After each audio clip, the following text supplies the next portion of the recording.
Good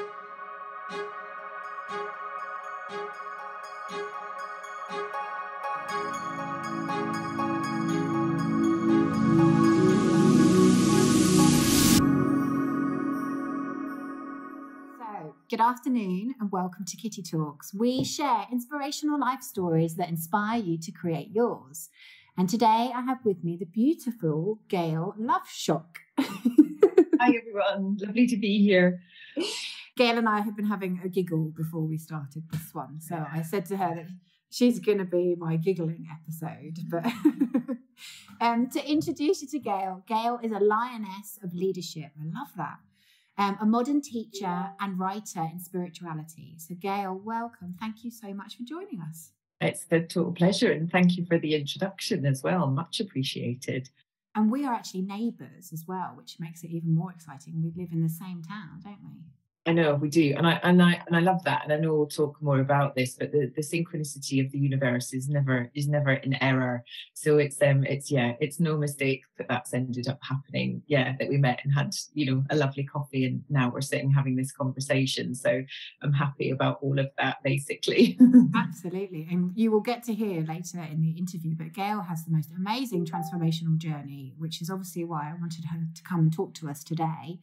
But Gail, can you tell us a little bit more about who you are, what you do in the world, and what your work is? Yeah, of course I can. Okay, settle in, get a cup of tea. No, I'll be quick. Tea is there.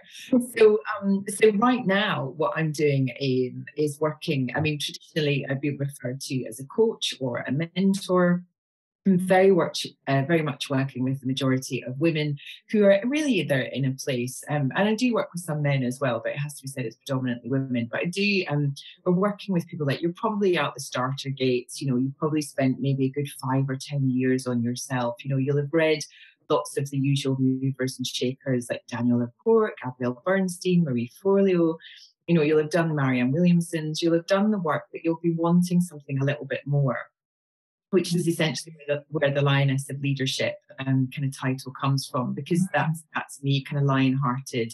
And essentially, I'm running alongside you in the kind of gladiator ring of life, said with the most care in the world, just really egging you along, making you, kind of confident in your changes, just really, kind of just getting you settled into this new version of yourself, knowing that it's safe to trust, knowing that it's safe to have faith, knowing that it's safe to listen to the whispers and the muses. And for me, it's also about binning any of that BS, those old myths. It's not necessarily even about binning limits, because I think we use that word a little bit too much and a little bit incorrectly these days. I think we've got genuine concerns about whether we do have capability, capacity, or confidence to do things, and my job is helping us work out if you do, and then the way I'm doing that is I'm working in a one-to-one scenario, or I do a lot of gigs and speaker gigs and Lush Love retreats as well. And then essentially what I want to do is kind of really explore where you are now. I want to really experiment and understand exactly what's happening in your life, what's led you to this point. And then I really want to understand where you want to be, and if it is in fact the truth of where you want to be, or if it's where you think you should be versus where your heart, or again, the guides, the universe, God, love is telling you that you want to be as well. So my job is essentially holding very sacred space for you to feel like you can speak your truth, and that you've got total voice freedom in amongst all of that. And I just really want you to be able to live, that lioness-hearted life that's just completely, rich, and that you're weaving your life golden, and that you're feeling safe and secure in any changes that have to be made. And sometimes no changes have to be made, and actually everything's a-okay. And some of my clients just really want to learn a deeper practice or a deeper connection to the self. I mean, ultimately, you'll know this as well, but we are our guru. It's not nobody else is our guru, and actually we are our best teacher. And as well, my work kind of brings us into that sacred space to be able to move from what I call the voice thief, which is when we can't talk. And I'm sure we'll converse a little bit more about that later. Yeah, just through that real enigmatic, transformative space essentially, I want people to live radical contact with life. I want you to experience the most radical contact, and I want to create the best conditions for every single person I come into contact with to cultivate your very own magnificence. And that's, that's what I'm in. Yeah. And it sounds to me like you have really found your niche, in the sense you're finding there's a particular type of individual that's drawn to you. Yeah, it's interesting. I used to basically say it wasn't possible for me to have a niche, because essentially I was like if you're human, you're in, So, we don't turn people away at the Love Shock house. Like, everybody's welcome. There's an I'll remember that. I know where you live. There's room for all here. Yeah, I mean, I think, I'm working with a really wonderful brand mentor, Lucy Sheridan, at the minute, and she and I are actually we're really honing this conversation around what the, where my community is, essentially, and who they are. And I think there's definitely a warrior spirit, there's a fighter spirit, and I think when I first started, there was maybe I don't mean this derogatorily at all, but I think there was maybe like a wounded spirit. So people and having been a victim of certain things myself, which I know we'll talk about, that I was also healing. I was healing my wounds. I was really, really, looking deeply into what had happened over my entire life, but a very specific 10-year period as well.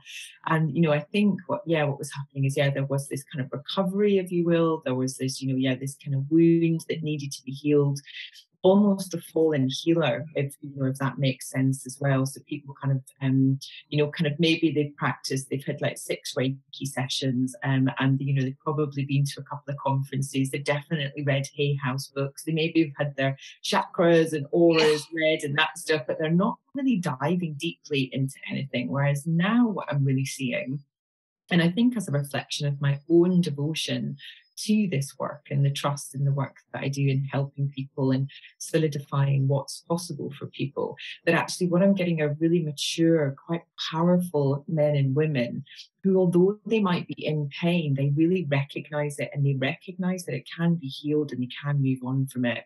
And I think that's the differentiation. So I think this is much more the kind of warrior. So they've had their fights. They've probably been the assassin as well, for want of, they've probably burnt some bridges. They'll have had their adventures for sure. And, life is pretty good, and they know it can be better. And I think that's what's really wonderful to see, is that what I'm really feeling into is like this wonderful quality of life that's occurring, that people have, say, financial freedom set aside to be able to work with and employ a coach or a mentor in a way that's really useful to them. Because let's be honest, I mean, what I can do in 3 sessions would probably save you 2 years of therapy, because it's just this slightly different modality, albeit that it is different, and I'm not a therapist, and that's a really important part of the journey too. But it's that thing of people recognizing, such as yourself or I or other coaches and mentors, that you can spend 3 or 6 sessions with someone and you've got that for life, and that's essentially what I want. I want, the people that are coming to me, I want them to come and get really full. I want them to be really full of themselves in a way that we've been untrained to be. And then I want them to take that fullness and just keep filling up, keep topping up all the time, so that they run on a full tank. And when that tank isn't full, instead of borrowing from what I refer to as like the energetic credit card or overdraft, they're powering down and listening to their bodies, and not doing what I did when I used to be a producer and was working in fashion 3 years ago, which was essentially, ending up in the back of an ambulance, having my mobile phones prized out of my hands whilst my body shut down, and having, an experience that made The Devil Wears Prada just look like nursery school, really.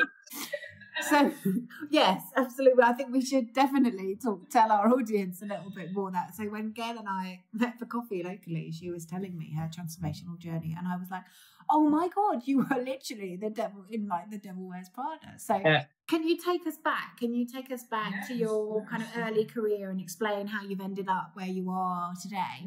So that's really interesting. Yeah, absolutely. Well, I mean, my original incarnation, if you will, was actually I trained as a dancer and an actor. So then that's where I was originally. And then sort of coming out, and after a couple of years of excuse me, of teaching and performing, and then doing different things, I started to get really interested in funding arts, essentially. So then I went to work for the Arts Council and helped them roll out a fantastic scheme, which was called Grants for the Arts, which was essentially investing into different art types.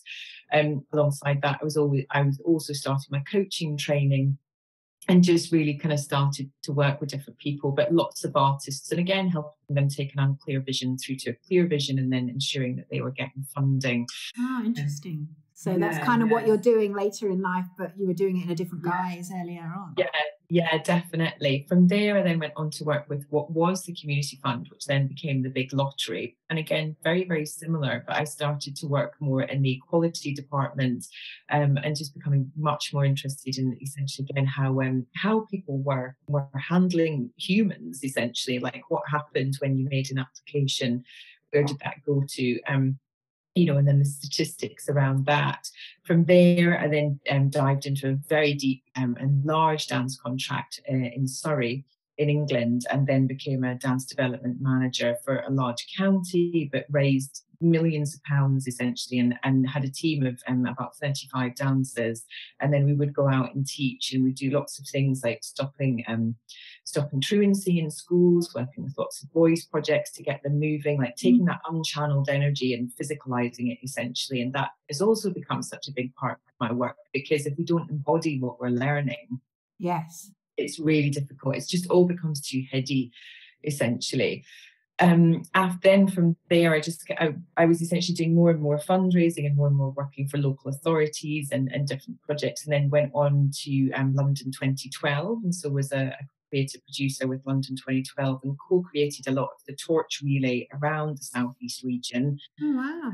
The creative programming that happened, and then in 4 years raised about 8.2 million for Kent and the surrounding areas through different essentially cultural projects. So whether that was developing properties, partnerships, or legacies. Then from there, we literally kind of fell out of the Olympics. Like anybody who was working on it, it was like survival. I remember it. Yeah, it was like, where are all these people going to go? Because there was so many people employed, wasn't there, for the 2012? Yeah, absolutely incredible. But then one of the producers I was working with also worked in essentially luxury events, and fashion being one of those things. So I, kind of had a chat around with people, and I kind of gathered lots of different opinions essentially about whether I set up on my own or what ought I to do next. So then I decided to go freelance as a luxury producer essentially. So then that took me all over the world and working for brands such as Graf Diamonds, Lamborghini, Bentley, and Starwood Hotels. So I was opening Starwood Hotels and living in the Middle East and in Dubai. And then obviously it also brought me to fashion as well. So yeah, but by the time I got to working in fashion, which is an extraordinary environment of some creativity, there is no doubt about that, but most of it is starvation as well, like that. Literal starvation. But really starvation of self. And it was there are some really beautiful teams of people that work, but my experience as well was that I was literally, my heels were being hacked at as I was climbing up the ladder. That's probably the best way to describe it. So what I didn't understand then, which I do now, was actually I was under quite a lot of energetic attack.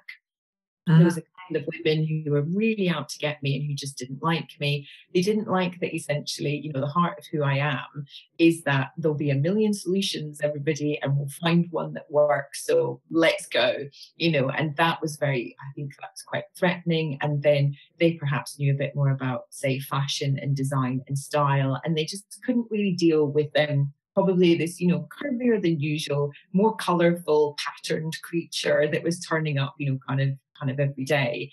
The boss that I had at the time as well was extraordinary. So she really was. She changed her mind often, highly creative, very influential, extremely powerful. And somehow over a series of months, my self-esteem, confidence, health, and mental capacity were chipped away at to such an extent that I would, if she called me on the telephone, I would basically burst into tears before I'd even answered. Oh my God. Talk about conditioning, my goodness. Yeah, totally. I was so petrified of having done something wrong. And it, in a strange way, it wasn't even about being fired. It was that somehow she created so much power for herself that if I got the job wrong, my fear was that my reputation would be ruined. I would be totally unemployable. No one would hire me ever again, and I would lose everything. Like, it was an extreme. It was extreme. And is this the fashion, like the way the world was created within that environment, would you say? Was it kind of fashion per se, or? I think it's fashion, and I think it's events as well. I think that, I think there's something about events, particularly luxury events and high-end retail, high-end goods, etc., where the demand for launch events and launch products to be so much better than the one that was delivered 10 ago. It's just that every event kind of is on steroids, and everything is just greater and greater, and budgets being, tweaked and stretched, and energy levels and just all manner of personality and self. And I had long thought my days of crying in the toilets, from being a teenager bullied at school, and then, kind of just having had some, well, actually I've had many, I could probably write a book actually on bad bosses, and sadly the majority of them women as well, which is a really, what I'm really loving about today, is that I'm working with so many kind of awake women. But yeah, it was because there is this strange mentality that if you're not the best of the best of the best, then essentially you're somewhere else, you don't count, so you get forgotten about, so you're not going to be hired again. So there's such a push mentality, there's such a masculine mentality. I mean, I've actually lived that, in the movie, when like she's like, gird your loins, she's coming. Everyone runs and hides. Yeah, I've had that with the director, getting off an airplane, getting off the red eye from kind of some Caribbean destination over winter, and then kind of literally the office being cleared, like any food being put away, like everything being tidied up, like a scrap music being turned off, like a total travel, and then that being like, is it okay to go and ask such and such? No, don't ask her now, like like if I was the Anne Hathaway, I had my Emily Blunt, who was like, no, don't talk to her, no. And how long can people survive in that environment? Like, it sounds horrendous. I know. Do you know what? I mean, some people can survive a really long time, but I would suggest that things like the menopause are going to kick you in the ovaries, and the osteoporosis probably won't be far away, along with some adrenal fatigue, depression, or anxiety. I mean, the flip side being, I do love an event environment.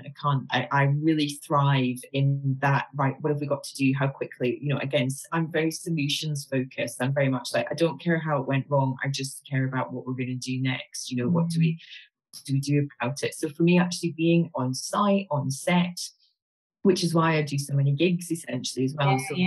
The retreats, Blush Love retreats. And the retreats as well.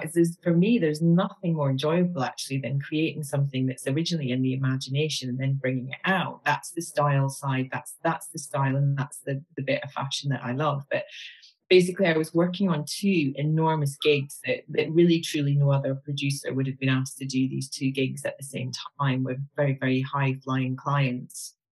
And it was just incredible. There was like a construction build that was going on. There was like a tasting. I remember the day actually, we had a big construction that was going on for Fashion Week. There was a tasting that was like at the other side of the city. There was product samples that were coming in somewhere else. And I'm supposed to be in all these different places, kind of at once, whilst being the, like, where's my manuscript? Have you got the Harry Potter manuscript type scenario, going on at the same time? And then the next, and I was okay, and I'd been for a meeting, I think with one of the clients, and then the next day, it wasn't even, I just felt really like incredibly unwell. And then as the morning went on, essentially, like my lips started to turn blue, under my eyes started to turn blue, my breathing was only it was only, I wasn't hyperventilating, but it was, although I was breathing, I wasn't getting any oxygen. Wow. Excuse me. And then in the end, pins and needles started to happen in my fingers and my toes and my feet. And then my legs went, basically. And and so then I had to call an ambulance, and they were just like, what have you been up to then? You know, and I was like, week, like, what are you talking about? You know, like, they just like, give me my phones. And they were like, listen, you know, we're just going to do some checks. And I was like, yeah, can I just respond to this email? And even in that ambulance, back in the ambulance, I was still thinking, you know, like, if I miss this meeting, I'm going to get fired. I'm not going to be employed. I'm not going to go anywhere. Like, this. So then they were saying and my body was screaming. I was in such high levels of pain because, to be honest, I was probably living on caffeine. I might have even been smoking at the time, you know, just as a way of getting fresh air, you know, like. Getting out and having a break, You know, probably like a bottle of wine in the office at night that you're in till 3 o'clock in the morning trying to get stuff finished before you're back. It's amazing how these cultures are created to get kind of you literally to stay for the, you know, I've worked in long, like, cultures like that as well, where you ended up at ridiculous times, bribed by booze. I know. And maybe, like, you know, a slab of chocolate or so, like really ridiculous things, which is just so not what any of us need at the time that we're in that environment. And then so I was in the ambulance, and they basically said, they were like, have you taken any painkillers? And I said, I think I had a couple of paracetamol. And they were like, they were worried about my blood pressure, and essentially my system. And so they took me to hospital, and they were like, we basically would like to give you some morphine. And I was like, will I be able to work if you give me morphine? And they were like, probably not. And I was like, no, I don't want any. And they were like, but you, and I was, you know, and the guy was literally like, just give me. And I was like, no, but you, you know, and I was like, and then anyway, and then we got to A, and I'm laughing about it now. I'm sorry, I shouldn't laugh, but it's crazy. No, but this is like, but the thing is, which we'll come on to, is this is really important. Like, that was only 3 years ago. So, oh wow, that was that recently. Goodness. Yeah. So, you know, if you're fearing shift, like, just don't, you know what I mean? Just get on the roller coaster. Because the thing is, I was fearing sadness and vulnerability and not being happy and not having any time for anything. The thing is, I was already living it. That was my life. I was totally vulnerable. I was completely exhausted.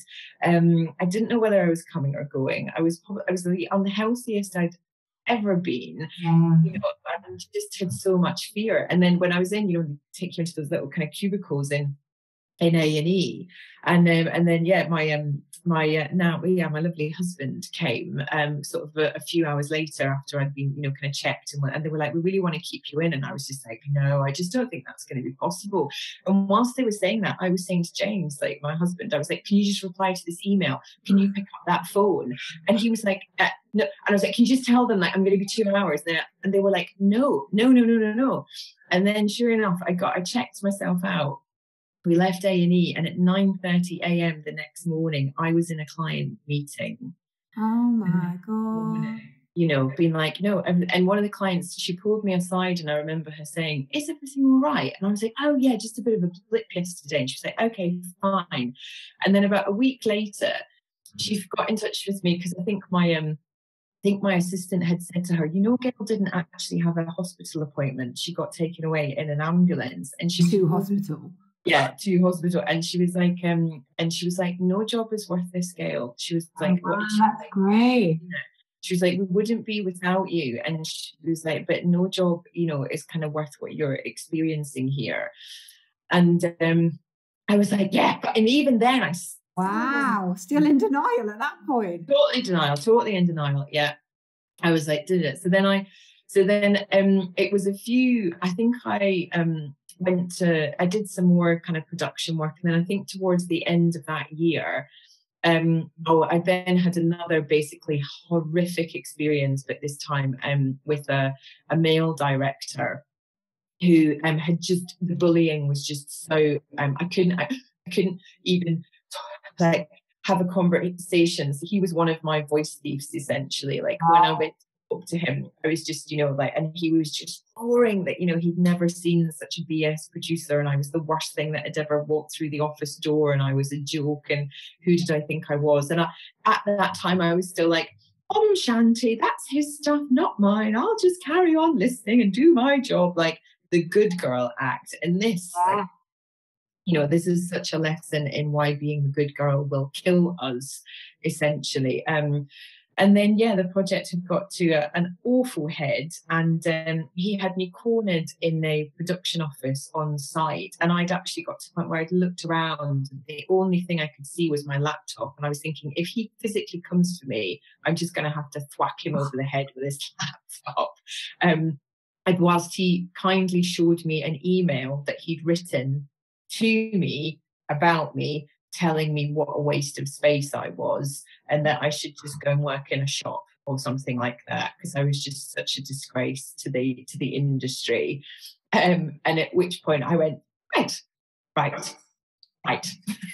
And then I had a friend who was working with me on that job, went to tell her what had happened, said goodbye to the crew, and they were all like, no, like, if you go, like, this is no, like, if you go, this is just. Oh, well, she decided, that's it, I've had enough, I'm handing my notice in. You had that was enough to get you over the edge. Thank God. Yeah. And so the crew were like, we're never going to get this done if you're not here. And I was like, well, you'll have to. I was like, I'm out, I'm done. I was like, I'm totally done. And the universe really pushed you, didn't it, to your limits? Wow. Totally. And let's not forget as well, obviously, that I've had multiple accidents along the way as well, which people have heard me talk about before. But I had a mountain biking accident where, like, I saw the inside of my calf, and then 2 years after that I had a surf accident which took the left hand side of my ribs out, so that was pretty gnarly.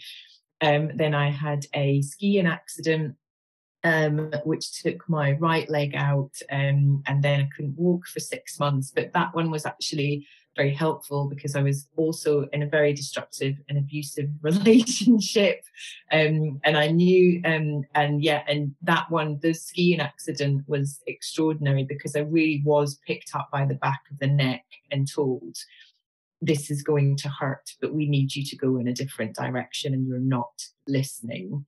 And then I was picked up and literally, like, thrown down the mountain. I do truly believe that when we're not listening, when we're really not listening, the signs that get much, much bigger and actually can be quite catastrophic. Absolutely. And then interestingly, and then I had a car crash like 4 weeks before I was actually due to get married. We got married in 2011. And I had a car crash, and I could feel it coming. It was like the hungry wolf that was behind me. So again, if anybody has that sensation that something is coming, I would really urge you to sit down and just, have a chat with yourself. Listen to it, Yeah, really listen, because she'll come, and it will bite, basically. And that was an invitation, and it is an invitation, to listen to the self and really trust our body and our gut and what it's telling us. And then, I was sitting at a red light, and my eyes flicked to the rear view mirror, and then I saw this ambulance sort of a little bit in the distance. It was, a red light, and then my eyes flicked again, and I thought, that ambulance is not slowing down. And then it became very filmic. They drove and smashed into the back of me, so that the car kind of crushed in and bumped up. And then at the time, because I was getting married, as my face started to head towards the steering wheel, all I can remember is thinking, not the face! Not the nose! I got a broken nose! So I twisted. Oh no! So then because I twisted, my head ricocheted down to my pelvis because the impact was so crazy. It was just during the skiing accident, I'd heard my cruciate ligament like pop in the middle of my brain. That's the only way I can describe it. Oh, Gail. Just so. Well, and the reason I'm telling you that is, don't let it get that far. Do not let it get that far. And also then with the car crash, it was like I heard all my spinal nerves tear, and then like it was like my brain smacked the front of the inside of my skull, and then and then, yeah, just many other kind of things were going on in the body. But I was really blessed because I didn't break anything. And it was all soft tissue damage, which actually, if anybody has been injured, they'll know soft tissue is much really worse. But so, like, this is from an outsider just looking in, right? This is what I get. They're like, you know, it was like the universe just saying to you, oh my God, you're so going the wrong way, the wrong direction, trying to recorrect you, trying to slow you down. Doesn't sound, and like, when did you surrender? Because you might, to go through all of that stuff, you must have just reached a point and just gone, I can't do it anymore, you know, like, and that's when I think we crack, our egos let go of the control almost. Oh my gosh. Yeah. And you know, it was interesting that I think, I surrender daily now, lesson learned.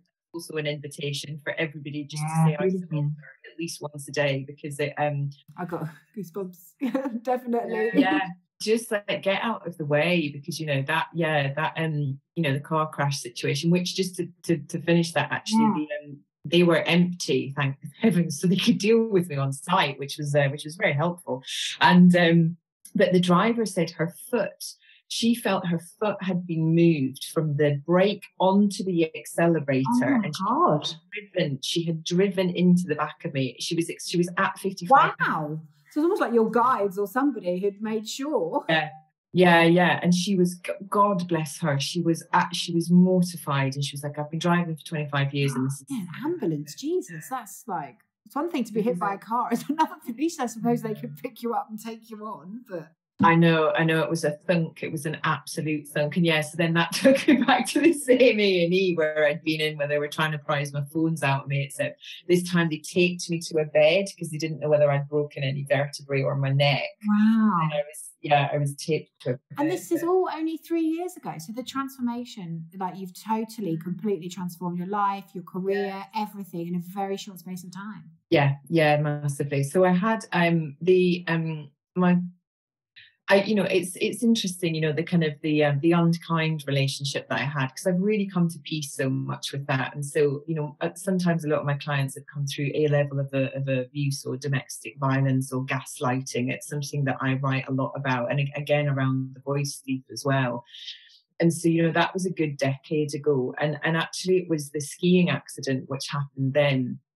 And I remember just feeling the painkillers were so strong. They were so strong that my ex-partner and I got on, because I was so doped, basically, and so subdued. There was nothing in me. I was like a shell. I was a carcass. It was like I was empty. And again, anybody will know that they've kind of been fighting the fight, you know, and really trying to stay alive. And for me, I felt like I felt like, you know, when you put a candle essentially in a locked box that only has a certain amount of oxygen, I really just felt like I was that tiniest of just that flutter of that flame that was happening. I just felt like I didn't have anything left. And my real kind of my fullest surrender was within that time. And I remember just, you know, kind of getting really angry with God. Saying, you know, like, so by this point I'd had the surf accident and the bike and the ski accident over maybe about 5 or 6 years. It was every 2 years I was ending up in the same A&E that was there. And I just remember saying, this is not what it's supposed to be like. I was like, this isn't what I came in for. I was like, I even thought this relationship, you know, was some form of mission. And I was like, but I can't do anything. I was like, I can't fix this other person. I said, I've totally broken myself in this process. Sorry, that's me. That's because I'm speaking truth. So then I'm clearing my chakras. And so just to, sorry, because obviously I know this, but maybe people listening may not know. So you were in a domestic violence for quite a long time, abusive relationship for quite a long time. Yeah. So for about 3.5 years. Yes, it was very it was emotionally and mentally controlling, financially controlling, and physically and sexually abusive as well. So it was, it just kind of took me, everything was very, very controlled, essentially. And, you know, in the beginning, there was a lot of attraction and there was a lot of love. I think that of late, I've been able to remember that with a level of fondness that I wasn't necessarily able to do in the past. But you know, it's one of those things, you say it will never happen to you, and yet somehow you wake up and suddenly, you know, I remember there's a really interesting moment. I remember wearing about honestly, it must have been about 8 or 9 layers of clothes. I had like vests and t-shirts and tracksuits, and then probably a couple of jumpers, and then like a couple of dressing gowns. I was so trying to protect myself because I didn't want to be touched, and I didn't want to appear attractive in any way. And actually getting over that hangover has been a lot of work as well, to reveal myself and to be myself, and to accept that it is safe for me to be seen, and that I won't end up, like that tiny kind of almost snuffed out candle in the cell, essentially. And a huge level of debt. I came up with about £40,000 worth of debt that wasn't mine. And because of through his relationship, yeah. So all financial control. You get another credit card, you get a loan, you do this, you do that, and my fear of the repercussions if I didn't, or what would happen if I didn't. And actually, I made the last payments last year, and that's how long it's taken me. If I had my time again, and I had more mental health, and I wasn't in this state of anxiety and fear that I was when I left that relationship under police protection, I might add, then I would probably have gone bankrupt, and I wouldn't have had to worry about everything. But my state at the time was that somehow I needed to pay that, because it was about me paying my dues, and somehow that was my fault, and I had to take responsibility for it. And this is often what happens in abusive relationships, is that the victim, whether it's male or female, because gosh, there's a lot of guys I know who, God bless them, they've suffered some shocking experiences themselves. But I just and I lost a house through it, and it was totally bizarre as well, because actually the mortgage company couldn't assure me that they could keep my new contact details confidential, because it was a joint mortgage. Wow, with your ex-partner. Goodness me. And I just was like, and then I was almost taken to court over it, so I had a court summons over it, and then I just got in touch. I wrote this very difficult, probably a good 20-page letter with dates outlining every single thing that had ever happened, payments that had come in or got out. And, and in a strange way, that's the organizer in me. That's the let's find a solution. That's the producer. That's the lioness as well. Listen, let me tell you my truth. This is my truth. And if there's a way for us to find a solution, I would really appreciate it. And, kind of also, and then last year, it got to a point where I think there was a final credit card debt, and I think it was with Barclays, and it was probably for about £3,000 or something like that, having chipped away at a much, much larger debt over many, many years. And just one day, again, it felt like another enormous surrender. This is it, line drawn. I have totally had enough. The first one was very much angry. The first one was anger and just like, I can't do this anymore. I'm not going to survive. I'm not going to make it. I am going to end up dead. Like, if an accident doesn't take me, like something else will. And then, I wrote a letter to God saying, this is how I want my life to be. This is how I feel this is why I feel like I've been put on the planet. And I want a really sensible grown-up man as a partner. And I really remember writing, and I want him to have a proper grown-up name, something like James.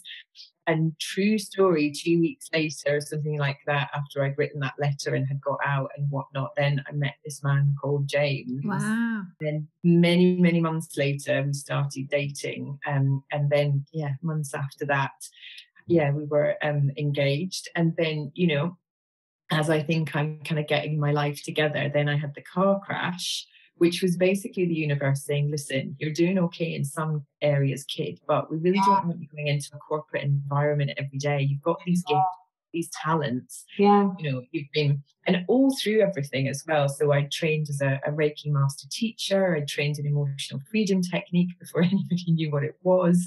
I trained in magnified healing. I was and I was listening to Doreen Virtue's, radio show. When did you start to sorry, I'm just interested, because obviously, when did you start to open up to kind of, like you said, the Hay House, the Doreen Virtue? When did that shift happen? Because I do believe we go from being unconscious to awake and conscious, and what was it that triggered that for you? That's such a good question. The thing is, I never didn't have an interest in it. I came in that way, and I was very blessed to come into a family who were spiritualists. So going to spiritualist church as a kid for me was just I just assumed everybody spoke to dead people. Do you know what I mean? I thought Auntie Lou was always at the dinner table. Wasn't there physically. I just thought that was and it just always kind of for me, it was always, I used to, when I was a kid, I'd grab people by the face and I would say to them, like face me. And I just really want to see them. And then, and even as a toddler, I would say like, happy. And I'd hold people by the face and I just want to check that they were really happy, And then I think the violence overall of the relationship that I'd been in, it snuffed my faith more than anything. And I really began to mistrust myself. Then when I had the ski accident, and because I'd heard it so clearly, essentially what was happening, like, you're not listening, so this is going to hurt, but we need you to go in a different direction. Oh, you actually got that in your head? Like that was what's up? Oh, I didn't realise that. I kind of, And truly, it was, I felt myself being picked up by the scruff of the neck and thrown head first. Wow. Ski slope. Yeah, no, it was very real to me. It was very physical. Yeah. I probably would have preferred a bit of a nicer angelic interaction. Come to you in your sleep, Yes. Wait, what about all these soft floaty angels that I've heard so much about? Yeah, but I think they probably tried that, Gail, by the sounds of things. That didn't work. I think they tried everything, God bless them. Yeah. And I feel like actually I could now, I feel like, didn't you? And that I can feel them nodding back and going, yes, we did. I could feel them then as well. They were like, no, she didn't listen. Yeah, we exhausted everything. Yeah. And it was, I think, what was happening. And then I started again to reconnect with Hay House, particularly Doreen Virtue, so a good decade ago or something like that. And I just loved her. I loved her in the sense that she reminded me of when I was a child, because I was very much of the fae variety. I was very much of the fairy gnome unicorn, creature, which have all, essentially come into our consciousness now, which is so fantastic and so helpful to us. And then also, I had very much grown up with people like Doris Stokes and Betty Shine and Edgar Casey, and even oh my gosh, who are we talking about? Who wrote the American actress, Out on a Limb or From Here to There? Oh, I don't know. Oh my heavens! It will come back to you. It will come to me anyway. And Shirley MacLaine, sorry. So Shirley MacLaine, and she was almost ousted from Hollywood for writing essentially about her God experiences, her love experiences, her angelic and divine experiences. But she was very much a teacher for me when I was growing up. And so was Conan Doyle. Conan Doyle, although he wrote Sherlock, he was also responsible for bringing spiritualism and, mediumship into the UK because he lost his son during the war and he wanted to reconnect with him. So he invested into the spiritualist churches, particularly in London and in Brighton. But then they obviously, kind of eked out across the world. So I felt like I was just being asked to remember. I felt like I was being asked to remember why I'd come in and what my natural, what my soul purpose was, essentially, which around to that, that place of sacred space and of being able to help people and to help people learn how to hold a container so that they are not leaking energy. Because that's all I was doing for a really long time was leaking energy. I was putting everyone else before me. I didn't understand what self-care was. Or if I did, I thought it just meant going and spending a lot of money on cocktails and clothes off your head. Yeah, none of which fed me, which left me starving. It was like the hungry ghost in Buddhism. I was so hungry all of the time. And this is what, when I prayed that day, about 10 years ago, it was that deepest of surrender. And it was very similar, as I've come through the last, kind of few years. I've also been, Tony Robbins, Unleash the Power Within, and also Business Mastery. And on the first night of Unleash, you walk across hot coals. And that for me was another surrender. It's a very, again, it's like a surrender of the day. It's definitely I really honour you, because, when we met in the coffee shop, you told me bits about your story, and I obviously knew about the domestic violence and about obviously the Devil Wears Prada, but I didn't realise quite how many, wake-up calls or, like rotten moments that you have come through. So, I truly, truly honour your journey. And for people listening, I think Gail is an amazing example of what you can do when you do tune in and when you do surrender and when you do let go of the control and anything else that we need to, you start to listen to your own voice, because your transformational journey in the 3 years, what you've been doing and the impact that you've had on the people around you is incredible, really incredible. So I'm going to watch this space, young lady. I have got an amazing feeling that this is all just it's opening up for you as we speak, and I can feel that there's massive big things to come for you, basically. Yeah, thank you. Yeah, and I think that's that for me is very much also just part of what I teach as well. It's essentially, look, I'm a girl from Glasgow who's just figured out how to, get her life on track in a way that's, pain-free and totally authentic. And that means wearing many, many colours in different patterns that don't make any sense to anyone else, but they totally make sense to me. Beautiful, absolutely. And that's if you're coming to work with me, then that's what you want. You want to find your own pattern and wear it with pride as part of the Lioness pride, and then just go forward strong in your vulnerability with the divine feminine or divine masculine softness of strength, and knowing that excuse me, you don't have to push. And sorry. No, it's really interesting because it is the truth. It's your emotions and the truth, your throat chakra. Yeah, totally. And I sort of think of it, in Charmed. Did you ever watch Charmed with the witches? Yeah. They would get given new powers, and I feel like the throat clearing chakra is my latest power. But I keep kind of saying, can I not get a sexier one? Because it's quite a sexy the croaky voice, different soul tones that happen. So but that's like a lot of people could just be like, why is that woman always clearing her throat? Whereas I'm really comfortable by saying it's the throat chakra truth moment, so that's what's going to happen. And I find I get the opposite when I'm not speaking my truth. When I'm supposed to be speaking up, that's when I get that. It's like the universe saying, you're not speaking your truth, come on, spit it out. Yeah, I know, it's amazing. And that's exactly what we're talking about. That's the voice thief to voice freedom that I kind of coach and mentor in as well. It's really, knowing, because we shove everything down. We hide our words, we hide them in our body, we hide them in our bones, our marrow. It's like we don't actually even know where the voice begins. We think it begins in the throat, but it isn't. It's just that the sound comes out of the throat and the mouth, but truly where it begins is still very much in scientific discussion. And it's, that for me is also a devotion for life. That's a place of inquiry that I really, really love hanging out. And that's going to be the first book as well, is the voice thief. So that's, I look forward to that. And for those of you who want to find out more about Gail, we will have all the details of her website, her work, everything in the show notes.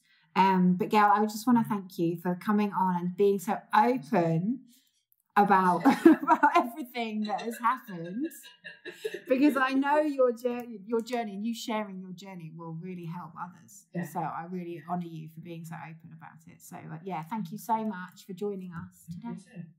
A total pleasure. Thank you. Say goodbye. Bye. Bye.